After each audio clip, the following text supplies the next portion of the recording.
الحمد لله رب العالمين والعاقبة للمتقين والصلاة والسلام على سيد الأنبياء والمرسلين ومن تبعهم بإحسان إلى يوم الدين أما بعد. అభిమాన సోదరి మనులారా,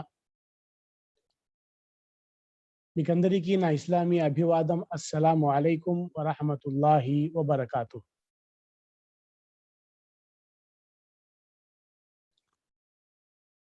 ఈరోజు మనం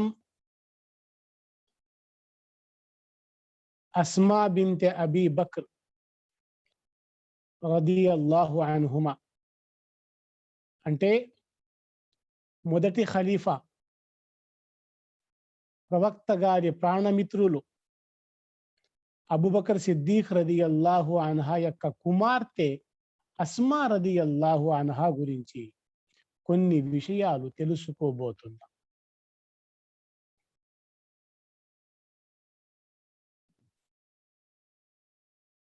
అబూబకర్ రదియల్లాహు అన్హు యొక్క పెద్ద కుమార్తె అస్మా రదియల్లాహు అన్హా.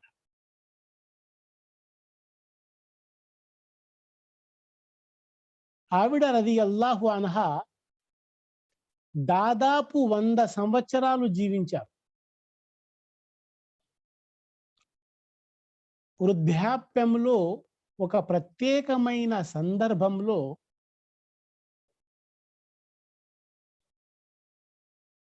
తన కొడుకు అబ్దుల్లా బిన్ జుబైర్ రదియల్లాహు అన్హుమాని ఉద్దేశించి చెప్పిన మాట ఇది. అదేమిటి? మగ ధీరుడిలా జీవించు, మగ ధీరుడిలా చచ్చిపో, ఇదే నీకు నా సలహా. వృద్ధాపంలో ఆ మహా తల్లి కొడుకుని ఉద్దేశించి చెప్పిన మాట ఇది.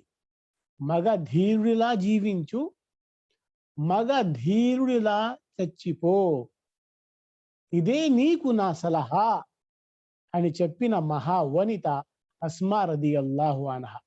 అది ఏ సందర్భంలో చెప్పారో ఇన్షాల్లా కాసేపు తర్వాత నేను వివరిస్తాను. ఆవిడ తల్లి పేరు ఖతీలా బిన్తె అబ్దుల్ ఉజ్జా అల్ ఆమిరియా. తల్లి పేరు ఖతీలా.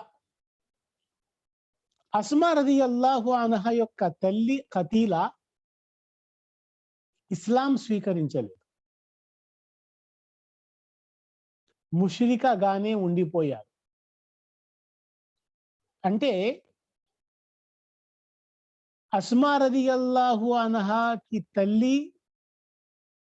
ఉమ్ముల్ మోమినీన్ ఆయిషా సిద్దిఖా రదియల్లాహు అన్హాకి తల్లి వేరు తల్లులు ఇద్దరికి.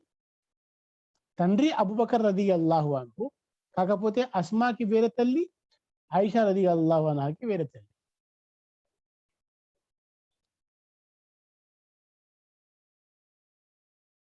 అస్మా రదియల్లాహు అన్హా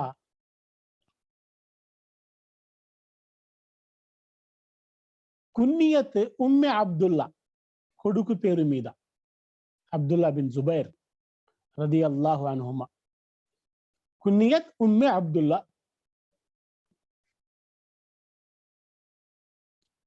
అస్మా రదియల్లాహు అన్హా ప్రప్రథమంలోనే ఇస్లాం స్వీకరించారు. అంటే అల్ బిదాయా వన్ నిహాయా లి ఇబ్నె కథీర్లో ఇలా ఉంది, 17 మంది ఇస్లాం స్వీకరించిన తరువాత అస్మా రదియల్లాహు అన్హా ఇస్లాం స్వీకరించారు. అంటే ఇస్లాం స్వీకరించే వారిలో 18వ వారు అస్మా రదియల్లాహు అన్హా. అంటే ప్రారంభంలోనే, మొదట్లోనే ఆవిడ ఇస్లాం స్వీకరించారు. అబూబకర్ రదియల్లాహు అన్హు, అలీ రదియల్లాహు అన్హు, జైద్ బిన్ హారిసా రదియల్లాహు అన్హు, ఉమ్ముల్ మోమినీన్ ఖదీజా రదియల్లాహు అన్హా, ఈ విధంగా వారు మొదట్లోనే ఇస్లాం స్వీకరించారు. వారిలో అస్మా రదియల్లాహు అన్హా కూడా ఉన్నారు. అంటే 17 మంది ఇస్లాం స్వీకరించిన తర్వాత 18వ వారు అస్మా రదియల్లాహు అన్హా, అస్మా బింతే అబూబకర్ రదియల్లాహు అన్హా. ఆవిడ యొక్క బిరుదు రాతున్ నితాఖైన్ అని బిరుదు. అస్మా రదియల్లాహు అన్హాకి బిరుదు ఏమిటి? రాతున్ నితాఖైన్ అంటే 2 పట్కాల వస్త్రం గలవారు అని.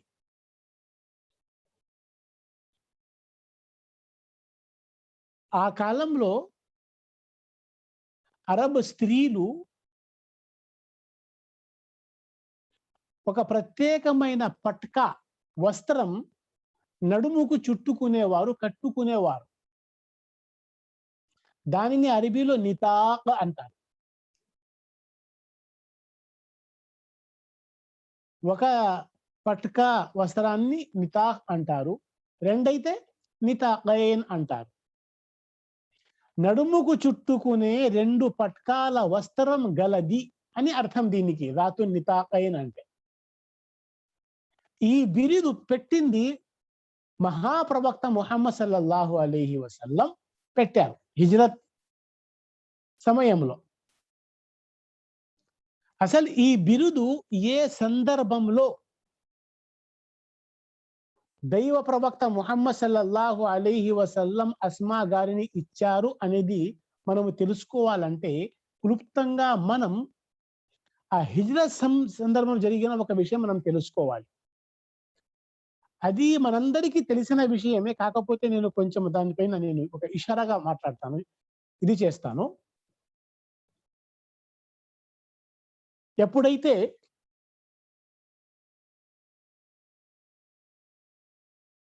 మహాప్రవక్త ముహమ్మద్ సల్లల్లాహు అలైహి వసల్లం మక్కా నుండి మదీనాకి రావటానికి ఎవరికి తెలియకుండా రహస్యంగా ప్లాన్ వేశారో, ముందు తెల్లవారుజామున ఇంటికాడి నుంచి బయలుదేరి ఆయన సల్లల్లాహు అలైహి వసల్లం మరియు మిత్రులు అబూబకర్ రదియల్లాహు అన్హు వారిద్దరూ కలిసి గారె సౌర్కి పోతారు. అక్కడ నుంచి అబ్దుల్లా బిన్ ఉరైఖితో అక్కడ 3 రోజులు, ఆ తర్వాత మదీనా ప్రయాణం. ఇది ప్లాన్. ఇంటి బయట మక్కాలోని ప్రతి తెగకు సంబంధించిన ఒక నాయకుడు ప్రవక్త గారి ఇంటి ముందర ఉన్నారు, కత్తులు తీసుకొని చంపేయడానికి. వారు వేసిన ప్లాన్ ఇది. అవిశ్వాసులు, ముష్రికులు, ఇస్లాం శత్రువులు, వారికి నాయకుడు అబూజహల్. వారు వేసిన ప్లాన్ ఏమిటి? మహాప్రవక్త ముహమ్మద్ సల్లల్లాహు అలైహి వసల్లంని అందరూ కలిసి ఒకేసారి చంపేయాలి, హత్య చేయాలి. ఎందుకంటే ఒక వ్యక్తి ఈ పని చేయవచ్చు, ఒక వ్యక్తి ఈ పని చేస్తే ఆ ఖురైష్ వాళ్ళు లేకపోతే ప్రవక్త గారి బంధువులు ప్రతీకారం తీర్చుకుంటారు కదా. అందుకు మక్కాలోని ప్రతి తెగకు చెందిన ఒక నాయకుడు, అంటే అనేక మంది కలిసి ఒకేసారి ప్రవక్త గారి పైన దాడి చేస్తే ప్రవక్త గారి కుటుంబం వారు అందరిపైన ప్రతీకారం తీర్చుకునే స్తోమత, ఆ శక్తి వారికి ఉండదు. అందు నిమిత్తం వారు వేసుకున్న ప్లాన్ ప్రకారంగా దైవ ప్రవక్త సల్లల్లాహు అలైహి వసల్లం ప్రార్థన కోసం, ఆరాధన కోసం ఉదయం లేచి తెల్లవారుజామున కాబతుల్లాకి పోతారు కదా. అందుకు ఎప్పుడైతే దైవ ప్రవక్త సల్లల్లాహు అలైహి వసల్లం ఇంటి నుంచి బయటకు వస్తారో, మేము అందరూ కాపలగా ఉన్నాము, ఒకేసారి అందరూ ప్రవక్త గారి పైన దాడి చేయాలండి వారి ప్లాన్. కానీ ఈ ప్లాన్ అల్లాహ్ సుబ్హానహు వ తఆలా ప్రవక్త గారికి తెలియజేసేశాడు. ప్రవక్త గారికి ముందే తెలిసిపోయింది వారి ప్లాన్, దైవవాణి వహీ ద్వారా. అందుకు దైవ ప్రవక్త సల్లల్లాహు అలైహి వసల్లం తన పడక మీద ఎక్కడైతే ప్రవక్త గారు పడుకుంటారో, నిద్రపోతారో, తన ఆ బిస్తర్లో, ఆ పడక మీద అలీ రదియల్లాహు అన్హుని పరుండబెట్టి ప్రవక్త సల్లల్లాహు అలైహి వసల్లం సూర యాసీన్‌లోని కొన్ని వచనాలు చదువుకుంటూ పఠిస్తూ వెళ్ళిపోయారు బయటికి. కానీ వారు ఎవ్వరు ప్రవక్త గారికి చూడలేకపోయారు. అల్లా ఆ విధంగా చేశారు. అల్లాహకు ఏదైనా సాధ్యమే. అది ఒక రకమైన మహిమ అది. ముఅజిజా. ప్రవక్త సల్లల్లాహు అలైహి వసల్లం వారందరిని చూస్తున్నారు. చూస్తూనే వెళ్ళిపోయారు. వారందరూ ప్రవక్త గారికి చూడలేకపోయారు, గమనించలేకపోయారు.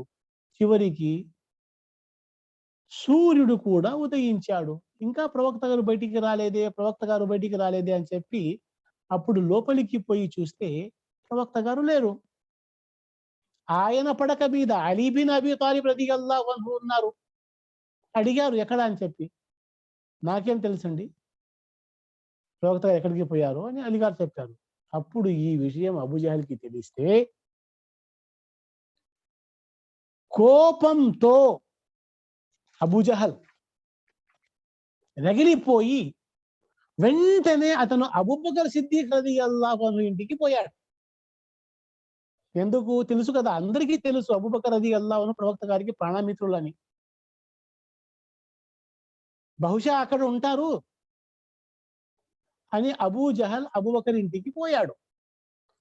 కానీ ఈ మొత్తం ప్లాన్ అబూబకర్ రలియల్లాహు అన్హు దైవ ప్రవక్త సల్లల్లాహు అలైహి వసల్లం ఇద్దరూ కలిసి తెల్లవారుజామున ప్రవక్త సల్లల్లాహు పడక మీద అలీ బిన్ అబీ తాలిబ్‌ని పరుండబెట్టి అబూబకర్ మరియు ముహమ్మద్ సల్లల్లాహు ఇద్దరూ కలిసి గారె సౌర్‌కి పోతారు. అక్కడ 3 రాత్రులు ఉంటారు. ఆ తర్వాత అక్కడి నుంచి అబ్దుల్లా బిన్ ఉరైఖిత్ ని గైడ్‌గా తీసుకొని మదీనాకి పయనిస్తారు అనే ఈ ప్లాన్ అబూబకర్ కూతురు అస్మా రలియల్లాహు అన్హాకి కూడా తెలుసు. ఇక అబూజహల్ అబూబకర్ ఇంటికి పోయారు కదా! మరి అబూబకర్ లేరు కదా! ఎందుకంటే మహాప్రవక్త ముహమ్మద్ సల్లల్లాహుతో పాటు వారిద్దరు వెళ్ళిపోయారు. ఇంట్లో అస్మా రలియల్లాహు అన్హా డోర్ ఓపెన్ చేశారు. తలుపు తీశారు. అబూజహల్ కోపంతో ఎక్కడ మీ నాన్న? అస్మా రలియల్లాహు చెప్పలేదు. తెలుసు అయినా చెప్పలేదు. అబూజహల్ ఇస్లాం శత్రువు. కొట్టవచ్చు, తిట్టవచ్చు, ఇబ్బంది పెట్టవచ్చు, హింసించవచ్చు, ఏదైనా జరగవచ్చు. ఇది తెలుసు. అయినా కూడా ఎంత అడిగినా అస్మా రలియల్లాహు అన్హా ఆ రహస్యాన్ని చెప్పలేదు. ఆ అబూజహల్ కోపం పట్టలేక ఆమె చెంపపై పెద్దగా చెరిచాడు. ఆ దెబ్బకు అస్మా రలియల్లాహు అన్హా చెవి పోగు విరిగి క్రింద పడిపోయిందని కొన్ని ఉల్లేఖనాలలో ఉన్నాయి. ఓకే. అసలు విషయం ఏమిటంటే ఇక అబూబకర్ రలియల్లాహు అన్హు దైవ ప్రవక్త ముహమ్మద్ సల్లల్లాహు అలైహి వసల్లం గారె సౌర్‌లో ఉన్నారు. ఎవరైతే హజ్ లేదా ఉమ్రా చేశారో వారు మక్కాలో సౌర్ పర్వతం చూసి ఉంటారు. ఎంత పెద్దదిగా ఉంది, పోవటానికి సరిగా దారి లేదు అని చెప్పి.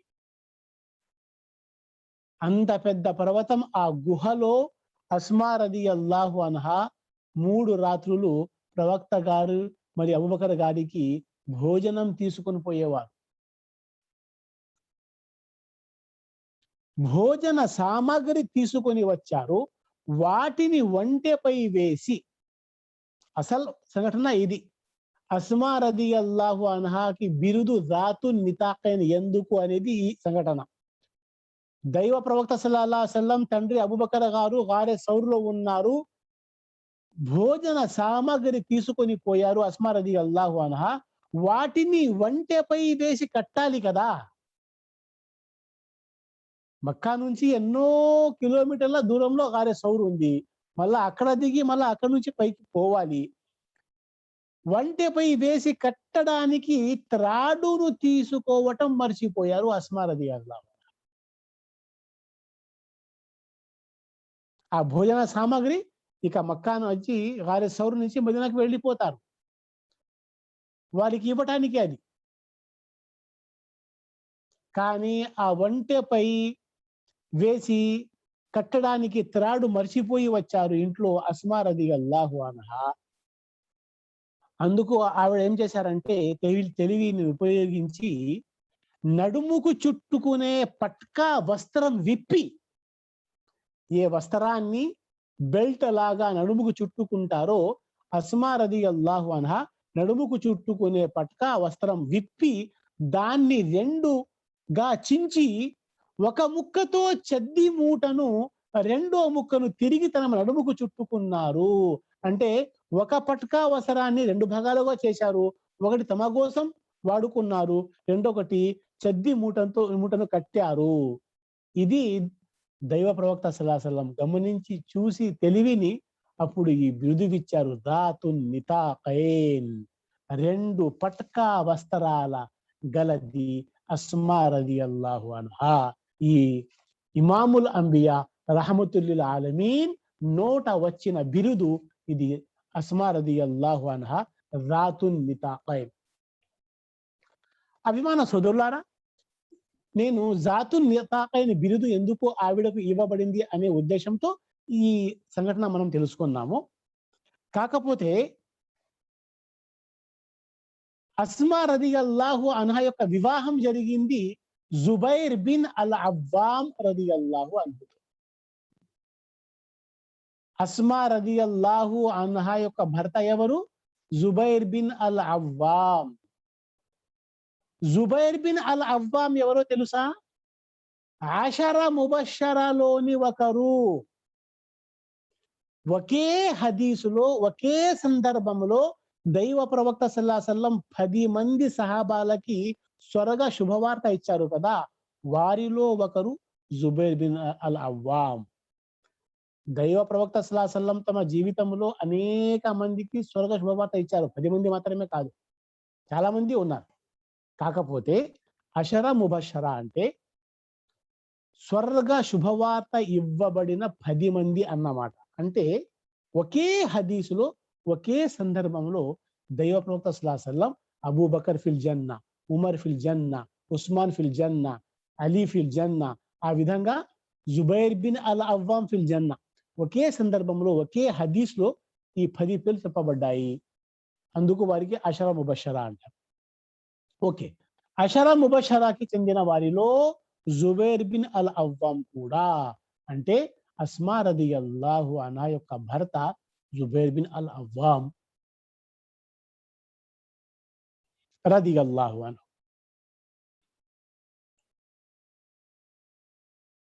ప్రియ సోదరులారా, భర్తతో పాటు అస్మా రదియల్లాహు అన్హా మక్కా నుంచి మదీనాకు హిజ్రత్ చేసి వచ్చారు. ప్రారంభ కాలంలో హిజ్రత్ చేసిన ప్రారంభంలో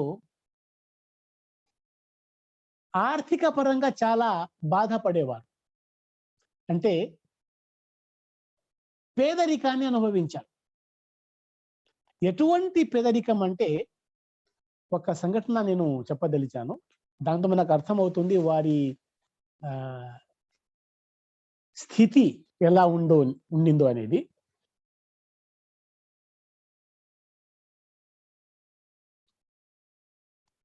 వారి దగ్గర జుబైర్ రదియల్లాహు అన్హు దగ్గర ఒకే ఒక గుర్రం ఉండేది.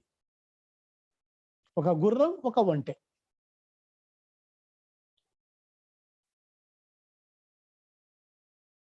ఒక సందర్భంలో అస్మా రదియల్లాహు అన్హా కడుపుతో ఉన్నారు, ప్రెగ్నెంట్, హామిలా.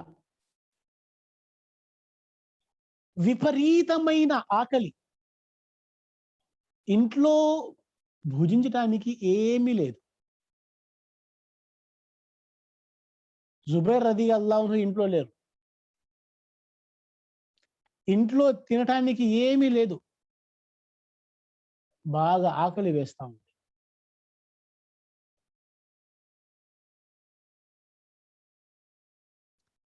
వారి ఇంటి పక్కన ఒక యూదిని ఇల్లు ఉండేది.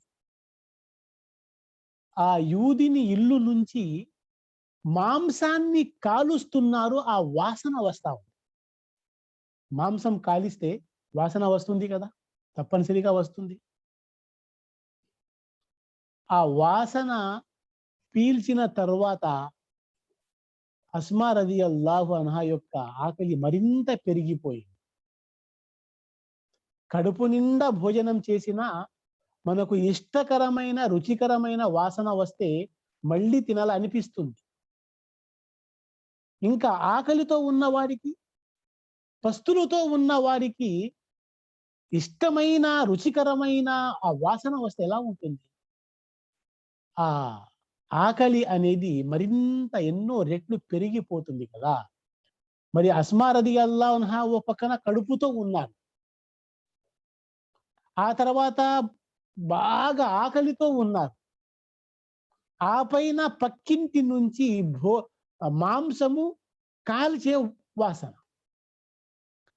అది భరించలేక అస్మా రదియల్లాహు అన్హా అగ్గి సాకుతూ పోయారు అగ్గి తీసుకోవటానికి. అగ్గి అంటే ఇప్పుడైతే అల్హమ్దులిల్లా టెక్నాలజీ పెరిగిపోయింది. ఒక 10, 20 నిమిషాల ముందు కూడా పక్కింటికి పోయి ఆ బొగ్గులు, అగ్గి తీసుకొని వచ్చేవారు. దాని ద్వారా పొయ్యి వెలిగించుకోవటానికి.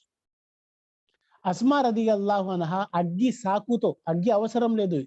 ఇంట్లో అన్నం చేసుకోవటానికి ఏమీ లేదు, మరి అగ్గి దేనికోసము? ఆ అగ్గి సాకుతో పోయారు. ఎందుకు? ఆ ఇంట్లో పోతే అగ్గి అడిగితే వారు మాంసం కాలుస్తున్నారు, నాకు కూడా కొంచెం ఇస్తారేమో ఆ ఉద్దేశంతో అస్మా రదియల్లాహు అన్హా పక్కింటికి, వారు యూదులు, వారి ఇంటికి పోతే ఆవిడ అగ్గి ఇచ్చి పంపించేశారు. మాట వరుసగా కూడా ఆవిడ అడగలేదు, ఇవ్వలేదు ఆ మాంసాన్ని. అగ్గి ఇచ్చారు, వెళ్ళిపోయారు. పంపించేశారు. అస్మా రదియల్లాహు అన్హా ఆకలితో అల్లాడిపోతున్నారు. అభిమాన సోదరులారా, ఇక్కడ కాసేపు ఆగి గమనించండి. ఆత్మ పరిశీలన మనం చేసుకోవాలి. అల్లాహ్ సుబ్హానహు వ తఆలా మనకి ఎన్ని వరాలు ఇచ్చాడండి. అల్హమ్దులిల్లా తింటాం, 3 సార్లు తింటాము. ఇంకా నెల కాదు, సంవత్సరం అంతా తినే సామాగ్రి ఇంట్లో ఉంది.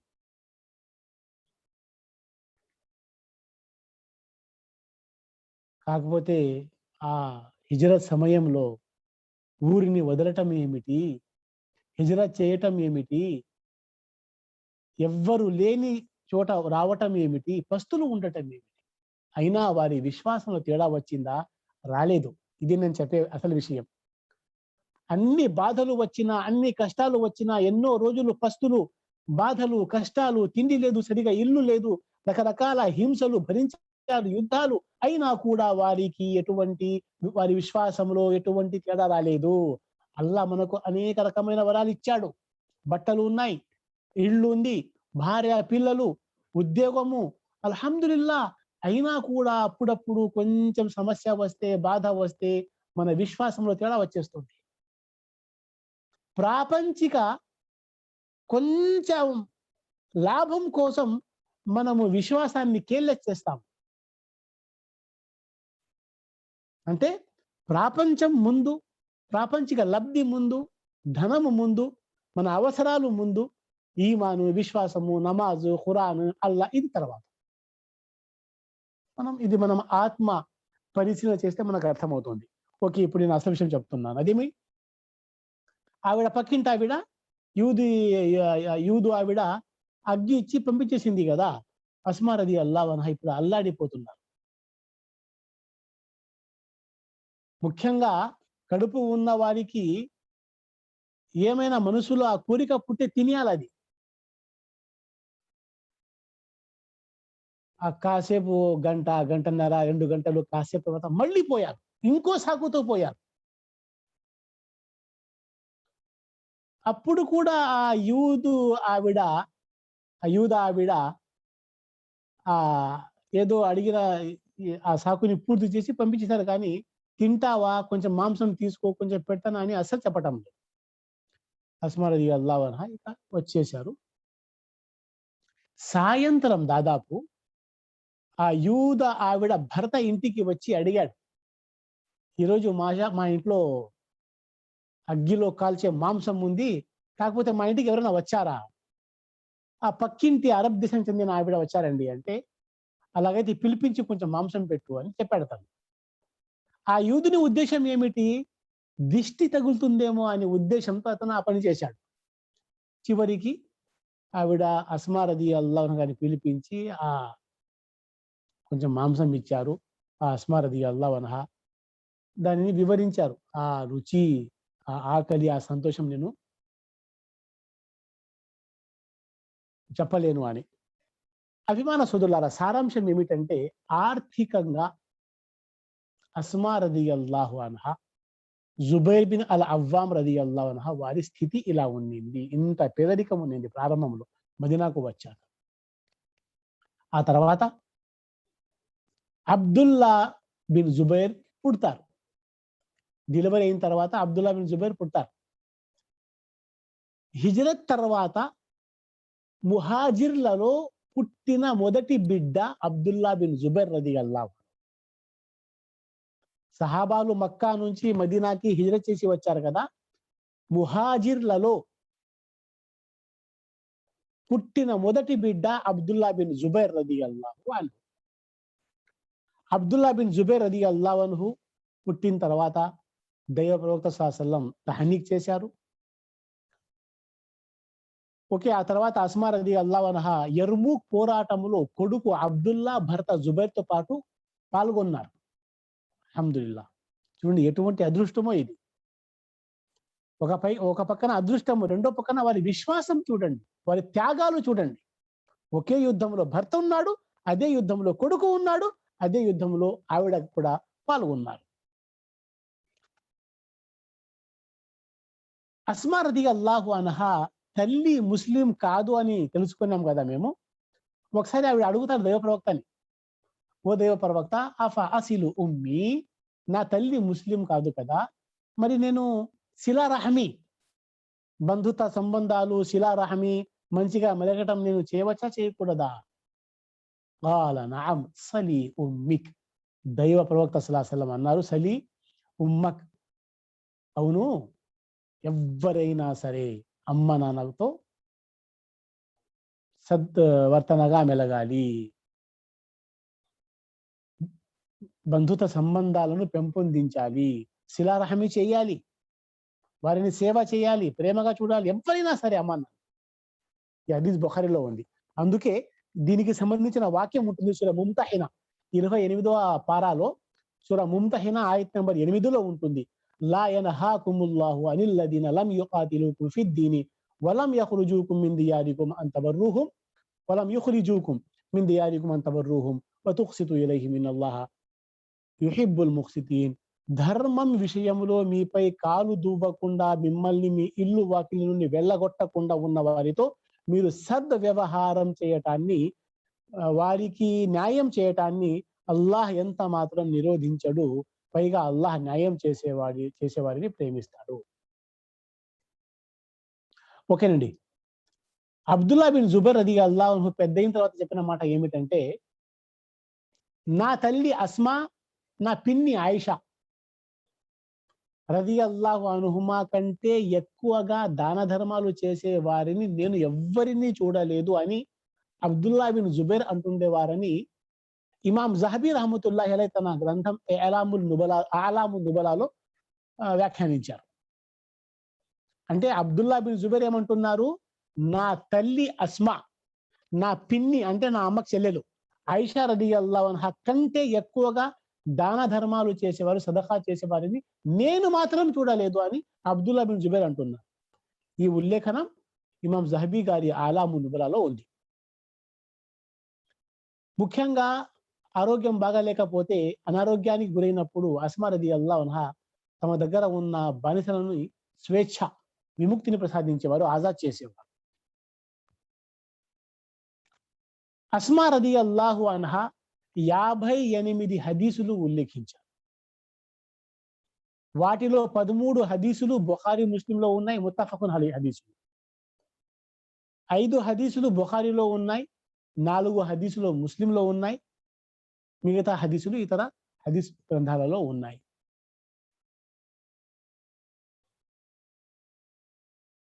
అభిమాన సోదరులారా, ఒక్క విషయం చెప్పి నేను నా ఈరోజు మాటని ముగిస్తాను. అది ఏమిటంటే, అస్మా రదియల్లాహు అన్హా వృద్ధాపములో అంటే అబూబకర్ రలియల్లాహు అన్హు ఖిలాఫత్ కాలం పోయింది, ఉస్మాన్ రలియల్లాహు అన్హు, ఆ తర్వాత అలీ రలియల్లాహు అన్హు, ఆ తర్వాత ఇవన్నీ అయిపోయింది. Abdullah bin Zubair, Hajjaj bin Yusuf ఆ కాలం అది.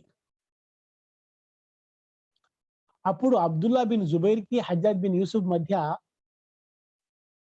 గొడవ జరిగింది. అది పెద్ద వివరం అది. అబ్దుల్లా బిన్ జుబైర్ రలియల్లాహు అన్హు సత్యంలో ఉన్నారు, హక్ కోసం పోరాటం చేయాలి. యుద్ధానికంటే ముందు అబ్దుల్లా బిన్ జుబైర్ తల్లి అంటే అస్మా రలియల్లాహు అన్హా, అప్పుడు ఆవిడ వృద్ధాప్యం, దాదాపు 90 సంవత్సరాల కంటే ఎక్కువ వయసు. అప్పుడు సలహా అడిగితే అస్మా రలియల్లాహు అన్హా కొడుకు అడిగిన సలహాకి సమాధానం ఇవ్వండి, నేను చదివి వినిపిస్తాను. ఓ నా కొడుకు, ఓ నా పుత్రుడా జుబైర్, అబ్దుల్లా బిన్ జుబైర్, నీ వ్యవహారం గురించి నీకే బాగా తెలుసు. సత్యం నీ పక్షాన ఉంటే, సత్యం వైపే నువ్వు ప్రజల్ని పిలిచే వాడివైతే ఆ పనిలో స్థిరంగా ఉండు. నీ స్నేహితులు దైవ మార్గములో పోరాడుతూ అమరగతులయ్యారు కనుక నువ్వు కూడా ఆ బాటలోనే పురోగమిస్తూ అమరగతి భాగ్యం సాధించుకో. ఒకవేళ నువ్వు ఐహిక భాగ్యాలు పొందాలని నిర్ణయించుకుంటే నీకంటే అసమర్థుడు, అయోగ్యుడు మరెవడూ ఉండడు. అప్పుడు నిన్ను నీవు మృత్యువు నోట అందించడమే గాక నీ సహచరుల్ని కూడా మృత్యు కుహూరములోకి నెట్టిన వాడవుతావు. కాబట్టి నువ్వు ఎట్టి పరిస్థితుల్లోనూ బను ఉమయ్య వారికి లొంగకు. మరణం తన నిర్ణీత సమయంలో తప్పకుండా వస్తుంది. మగ ధీరుడిలా జీవించు, మగ ధీరుడిలా చచ్చిపో, ఇదే నీకు నా సలహా అని చెప్పిన మహావనిత అస్మా రలియల్లాహు అన్హా. అంటే అన్నిటికంటే ఎక్కువ ప్రాధాన్యత దేనికి ఇస్తున్నారు? విశ్వాసానికి ఇస్తున్నారు. అంటే అబూబకర్ రలియల్లాహు అన్హు పెద్ద కుమార్తె అస్మా రలియల్లాహు అన్హా కొడుకు అబ్దుల్లా బిన్ జుబైర్ సలహా అడిగితే, రేపు యుద్ధం జరుగుతుంది, సలహా అడిగితే అప్పుడు ఏమంటున్నారు? నీ విషయం గురించి నీకు బాగా తెలుసు, నువ్వు సత్యంలో ఉంటే పోరాటం చేయి, అసత్యంలో ఉంటే మరి నీతో పాటు కలిసి నీకు సహాయం చేసి చనిపోయారు కదా, వారికి కారణం ఎవరు? నువ్వే కదా. అంటే ఇక్కడ సత్యం అసత్యం, నువ్వు సత్యంలో ఉంటే పోరాడుతూ షహీద్ అయిపో. నువ్వు అసత్యంలో ఉంటే నీకంటే చెడ్డవాడు ఎవరూ ఉండడు. సుబ్హానల్లాహ్. తల్లి ఇచ్చిన సలహా అది, సమాధానం. అభిమాన సోదరులారా, ఈ విధంగా అస్మా రలియల్లాహు అన్హా ఉమ్ముల్ ముమినీన్ ఆయిషా సిద్దిఖా రలియల్లాహు అన్హాకి అక్క, అషరా ముబషరాలోని జుబైర్ బిన్ అల్ అవ్వామ్ కి భార్య, ముహాజిర్లలో మొట్టమొదటి బిడ్డ అబ్దుల్లా బిన్ జుబైర్ రలియల్లాహు అన్హుకి తల్లి, మొదటి ఖలీఫా అబూబకర్ సిద్దిక్ రలియల్లాహు అన్హుకి పెద్ద కుమార్తె అస్మా రలియల్లాహు అన్హా. ఆవిడ 73వ హిజ్రీ సంవత్సరంలో, హిజ్రీ శకం 73వ సంవత్సరం, 100 సంవత్సరాల వయసులో పరమపదించారు. ఇన్నా లిల్లాహి వ ఇన్నా ఇలైహి రాజిఊన్. అల్లాహ్ సుబ్హానహు వ తఆలా మనల్ని అస్మా బిన్తే అబూబకర్ రలియల్లాహు అన్హుమా యొక్క జీవిత చరిత్రను చదివి విశ్వాసములో, ఈమాన్లో, ఆచరణలో, ఆరాధనలలో, సహనములో, త్యాగములో వారిని ఆదర్శంగా తీసుకొని జీవించే భాగ్యాన్ని అల్లాహ్ మనందరినీ ప్రసాదించుగాక. ఆమీన్. వ ఆఖిరు దావానా అనిల్ హమ్దులిల్లాహి రబ్బిల్ ఆలమీన్. వస్సలాము అలైకుం వరహ్మతుల్లాహి వబరకాతుహు.